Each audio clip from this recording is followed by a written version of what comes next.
want to just say a few things about my own thoughts about arts and engagement, and then kind of get out of the way and let these folks talk about their own point of view in, 7, 8, 10 minutes, whatever. We'll give Aaron a little more time, and then just open it up for conversation. Just to my own, there's several, obviously, two big words we could spend an eternity talking about. This word art, and what that is, and what constitutes engagement. Before we ever begin to talk about those two together, my own sense of my own, I come at art as much from a sort of ethnographic position as a curatorial position, and see it as much as expressive culture and an expressive form. Though I really do appreciate when something like the National Museum decides what it gets the privilege of position as big A art. But I think when we talk about arts and engagement, certainly at the center, the stress is often on the little A art and on the way in which expressive forms can be a window in on culture and place and class and race and all of these things, but also can be can liberate us from the connoisseurship that the big A art often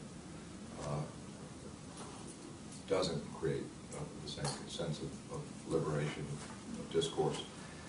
We see, or I see, I'll just make it as a first person, the last week or the last Civic Thursday was on politics. I don't think art is ever divorced from politics, and it is. We were going to talk about arts and engagement, but I think all art is political, and the presentation of all art is political, and the practice of all art is political. There are different ways to talk about what that politics is and how upfront it is and how clear it is, but it is a political act. When we see art at the center as a way to animate ideas, to animate community, to intervene. Art can be seen as something that's sort of affirmative and a way to understand the brilliance of a place or a moment. But historically, art has also been a great act of intervention, and we could think of many examples. The most recent one that comes to mind is last week we took a group of actors through Mississippi to perform the Parchment Hour, a play written by Mike Wiley with a group of students. And that play, acted by students from UNC and Duke and the wider community, performed at a high school in Durant, Mississippi, or at the Convention Center in Jackson, or at Mississippi State or Delta State, Tougaloo. What went on in last week is all these people roamed around on this bus, and Tim Tyson would answer questions about history afterwards, was as I don't know what the reviews of the play would be by the art critic, and I don't know that it really matters,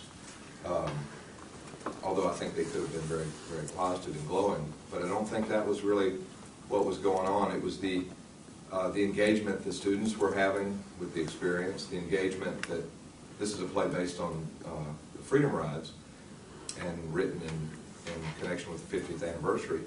Freedom Riders that had never come forward and spoken, testified afterwards. Reverend Ed King took students on a tour of Jackson where people were jailed and beaten and tortured and bailed out. They went to Parchment to see where Freedom Riders were locked up.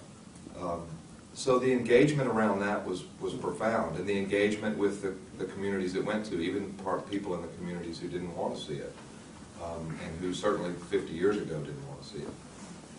So I think that's part of where I live, at least, with this idea of engagement. And then I'll sort of get out of the way here by saying that the engagement we could talk about, and this is one thing I'd like us to talk about, multiple sides of this. The engagement we have when we go to a Duke Performances event, and what kind of engagement as an audience member we have. what kind of engagement and the difference in the engagement we have when we are the artist or we're trying to practice an art, which I think is the most profound sense of engagement with art. And these are not mutually exclusive, of course, when we do all of them at different times. The engagement that art allows us to have with our colleagues on this campus, and then likewise the engagement that art can help us cross boundaries and go other places, i.e. Mississippi or our Duke Engage project in Tanzania or Charlie Thompson's work on the border. The way in which, you know, a Bob Korstad interview can be an artistic piece, can be used as a historical document, but is in itself, the narrative is a piece of art. And what kind of engagement does that bring? And then what kind of engagement does it continue to have when we place it in an archive? All of those stretches, because it's pretty easy to close down this idea of engagement. And we're going to, you know, people up here can talk about it from various perspectives, but I really think that one of the things we're challenged at Duke, well, we're challenged by all of those things, but how do we engage this community in, not just in the consuming of art, or the receiving of art, but in the making of it as well, whatever that means. And I don't say that to mean that everybody, you know, everybody becomes an artist and let's join hands and everybody have a voice. But what do we do, you know, how do we share that experience while also taking advantage of the range of political and social and communal opportunities for engagement? And with that, I'll get out of the way. I don't know what order, Tori, do you want to go first to? Erin, you go first. I can go.